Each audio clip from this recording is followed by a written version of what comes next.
All right, everybody, it's 2025 and you need to plan a year for success in IT sales. I'm going to be honest with you.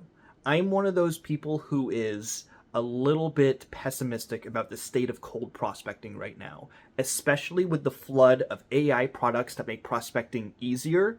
You're going to see a lot more cold emails, cold LinkedIn connections. You're going to see probably more robots calling and dialing. So, how do you, as an IT salesperson, cut through all of that noise and have a successful 2025? I'm going to tell you my method that will work if you do everything properly. So, stick around and press that like button. The key thing to know about prospecting in IT sales is nobody likes being sold to. And this is something that you should hear a lot from anybody who's smart in sales. They don't like being sold to, but they still need things. And they still need to learn about the solutions for the problems that they have, what's working. And I hear this from all of my peers, but no one's really talking about it because most sales influencers just want to sell some kind of product or class.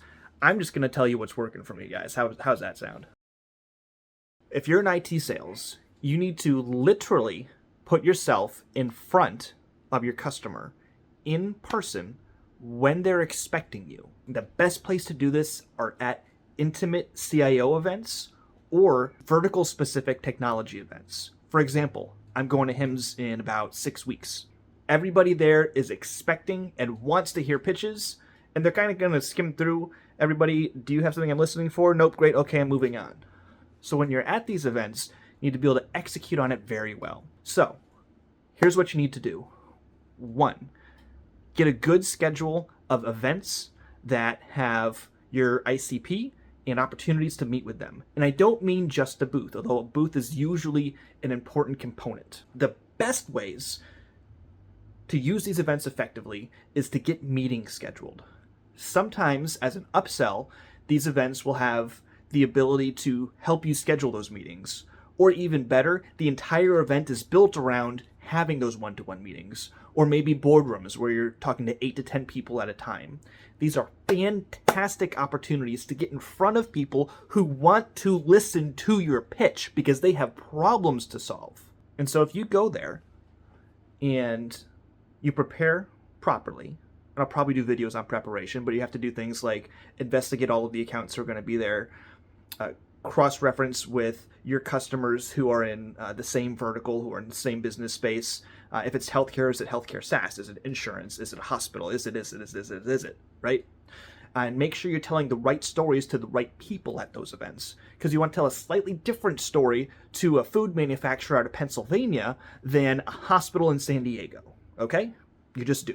Even if you're selling 80% of the same product, that last 20% matters. So make sure you know how to tell the right story to the right customer at these events.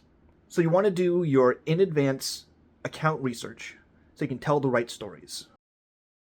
Next thing you want to do is actually practice telling those stories. Okay?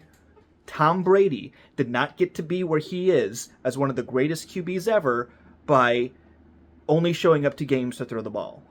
And that's what you're doing when you don't practice. Your ball are your pitches, your scripts, your stories. If you can't tell them at the drop of a hat, you are going to fail at your job.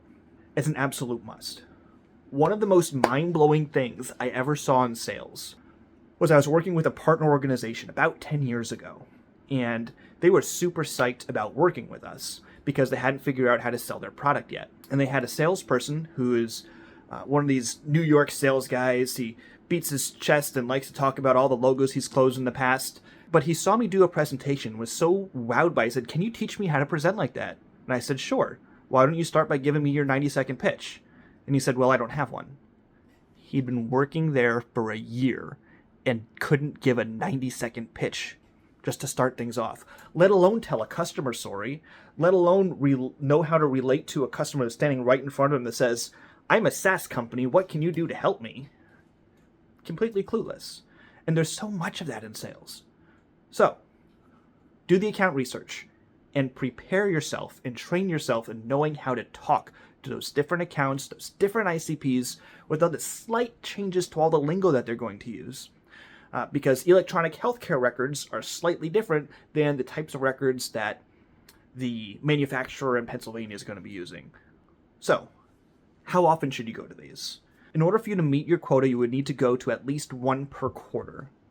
Maybe a little bit more than that, maybe more like an average of 6 a year. At 6 a year, you should be easily exceeding your quota with a little bit of time off for a dud or two, event-wise. But for me, after you've proven that these events are working, you should really take the numbers to your management and say, hey, I want to completely blow this up. Let's do one every month. Let's go and completely knock it out of the water. Because I did 6 this year, and I hit 150% of quota. Let's do 10 or 12 next year. Let's go to 300% of quota. Let's do it and kill it and make that money, because that's what we're here for. We're in the business to just make money. And once you've found something that works, hit the gas pedal. And I'm telling you, if you're in IT sales, getting in front of your customers works. If you can do it right. So there you are. Go to events. Educate yourself on your accounts. Do your account research, both about your prospects and the way your company helps them. Make sure you practice everything you're going to say to those customers and do it over and over and over again. Exceed those goals that you set for yourself when you watched my previous video, and have a good life. Don't go on pips. Don't be constantly job hunting. Find a company that will enable you to do these things in tech sales, and you will be a rock star. Follow the channel, and I'll make sure to give you more advice.